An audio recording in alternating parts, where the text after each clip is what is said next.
Hello viewers, আসসালামু আলাইকুম। আশা করি সবাই ভালো আছেন ও সুস্থ আছেন। তো ভিউয়ার্স, আপনাদের সামনে আরও নতুন একটি ভিডিও নিয়ে আসলাম। তো আজকে ভিডিওতে কথা বলবো আমার সামনে থাকা সিরাপগুলো, অর্থাৎ সেক্সের এই সিরাপগুলো খেলে আমাদের পেনিসে বা গোপনাঙ্গে কী পরিমাণ ক্ষতি করে সেই বিষয়টি আজকে ভিডিওতে আমি তুলে ধরবো। ভিউয়ার্স, আপনাদের জানিয়ে রাখা উচিত আমার এই চ্যানেলে এই সিরাপ নিয়ে আরও দুটি ভিডিও রয়েছে, যেখানে আমি বোঝানোর চেষ্টা করেছিলাম এই সিরাপগুলো ভালো নাকি খারাপ। তো আজকের ভিডিওতে আমি শুধুমাত্র একটি বিষয় নিয়ে কথা বলবো, সেটি হলো যে এই সিরাপগুলো খেলে আমাদের পেনিসের বা গোপনাঙ্গের কী পরিমাণ ক্ষতি হয় সেই বিষয়টি আজকে আমি আপনাদের বোঝানোর চেষ্টা করব।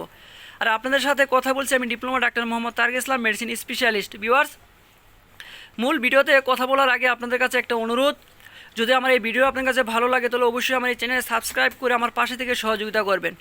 ভিউয়ার্স, আপনাদের বোঝানোর ক্ষেত্রে আমার সামনে আমি দুইটা রবার্ট রেখেছি, তো আপনারা অন্যভাবে নেবেন না, তো শুধুমাত্র আপনাদের বোঝানোর ক্ষেত্রে আমি রেখেছি। তো ভিউয়ার্স, আমাদের অনেকেরই কিন্তু যৌন সমস্যা থাকে বা রয়েছে, তো যার কারণে আমরা বিভিন্ন ফার্মেসি থেকে বা বাজার থেকে বা রাস্তাঘাট থেকে কিন্তু আমরা এই সিরাপগুলা কিনে খাই, তো আমাদের যৌন চাহিদা বাড়ানোর জন্য। কিন্তু যৌন চাহিদা বাড়াতে গিয়ে আমরা নিজেদের, অর্থাৎ আমার নিজের যে পেনিস বা গোপনাঙ্গ রয়েছে সেটা কী পরিমাণ ক্ষতি করছি সেটা কিন্তু আমি জানি না বা কখনো চিন্তাও করে দেখি নাই। তো ভিউয়ার্স, আমরা অনেকেই জানি যে আমাদের পেনিসের ভিতর অসংখ্য রগ রয়েছে, নার্ভ রয়েছে বা রক্তনালী রয়েছে, যেগুলো এই রবার্টের মতো, যে রবার্টগুলো আপনারা দেখতে পাচ্ছেন, অর্থাৎ এই রবারের মতো হচ্ছে বড় হয় এবং ছোট হয়, অর্থাৎ ইলাস্টিক যে সিস্টেম সেইভাবে।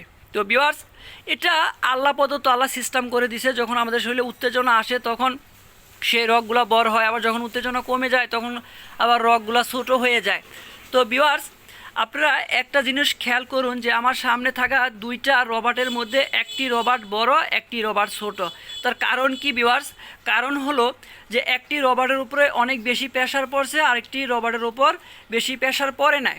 তো বেশি কিন্তু দুইটা রবার্ট দিয়েই কিন্তু কাজ করা হয়েছে। তো ভিউয়ার্স, অতিরিক্ত প্রেশার না পড়ার কারণে এই রবারটি আগের পর্যায়ে ফিরে এসেছে, অর্থাৎ ছোট হয়ে গেছে, এবং অতিরিক্ত প্রেশার পড়ার কারণে এই রবারটি কিন্তু লুজ হয়ে গেছে এবং এটা বড় বড় অবস্থায় রয়েছে, যেটা আগের অবস্থানে আসতে পারে নাই।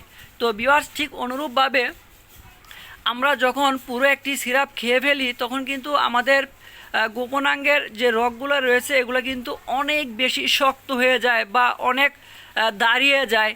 তো যখন আবার এটা এই পেনিস নিস্তেজ হয়ে যায় তখন কিন্তু রগগুলো অনেক দুর্বল হয়ে যায়। তো ভিউয়ার্স, এটা একদিন, 2 দিন, 3 দিন আমরা যখন কন্টিনিউ এই সিরাপগুলো খাই আর কন্টিনিউ আমাদের গোপনাঙ্গের রগের উপরে বা নার্ভের উপরে চাপ প্রয়োগ করতে থাকি তখন কিন্তু ঠিক অনুরূপভাবে আমার সামনে থাকা রবারের মতো এরকম লুজ হয়ে যাবে এবং এটা আর কখনোই দাঁড়াবে না। ভিউয়ার্স, আমি আবারও বোঝানোর চেষ্টা করি, আমরা যখন এই সিরাপগুলো একটা আনাম খেয়ে ফেলি তখন কিন্তু আমাদের পেনিসের রগের উপরে অনেক প্রেশার পড়ে, আর এই অনেক প্রেশার পড়ার ফলে আমাদের পেনিসের যে রগগুলো আছে এগুলো কিন্তু দুর্বল হয়ে যায়। আর এই দুর্বল হইতে হইতে একটা সময় আমার পেনিস আর দাঁড়ায় না, শক্ত হয় না, খাড়া হয় না, এটাকে বলে ধ্বজভঙ্গ।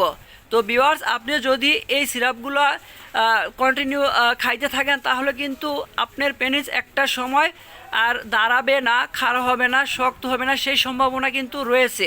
তো আপনি একটা সময় ধ্বজভঙ্গ হয়ে যেতে পারেন। তো ভিউয়ার্স, যদি এই ভিডিও আপনার কাছে ভালো লাগে তাহলে অবশ্যই আমার পাশে থেকে আমাকে সহযোগিতা করার চেষ্টা করবেন। সবাই ভালো থাকবেন।